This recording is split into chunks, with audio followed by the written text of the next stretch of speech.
Arestado ang isang cross-dresser sa China. Ang dahilan, pinagkakita niya raw ang sex videos na higit 1,000 lalaking kanyang nakatalik. Pasok ka po, babe. Maganda ba yung apartment ko? Ayos, madam. Dami na ako. Ayos yung apartment mo dito, ah. Ano pangalan mo? Ha? Ano pangalan mo? Ako pala si Isyong, madam. Siyong? Siyong? Ay, madam. Okay. Teka lang po, teka lang. Ikaw yung nangahawak.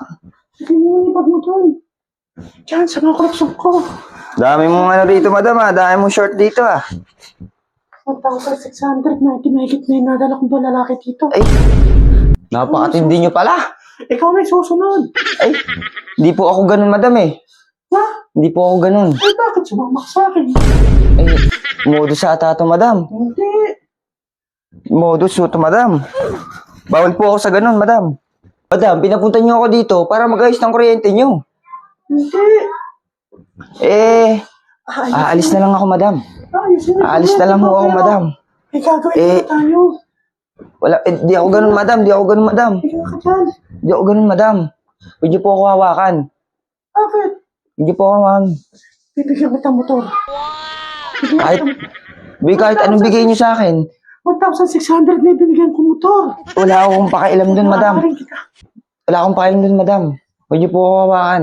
Hindi mo ba ako kilala? Pinapunta niyo ako dito, madam, para mag-ayos ng kuryente niyo. Hindi ko akalain na ganito pala. Bitawan niyo ako. Ako si Red Uncle. Tingnan mo. Susumbong ko kayo. Irereklamo ko kayo sa pulis. Dito kay pulis. Hindi po. Ako si Red Uncle. Hindi ko kilala yung Red Uncle niya sinasabi niyo na yan. Ako po ay nagtatrabaho lamang.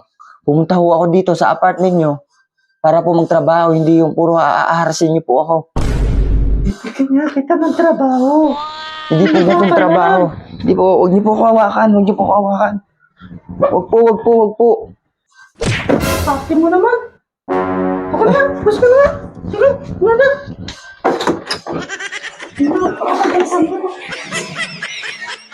Hindi ko sana yun. Hindi ko na i-upload to.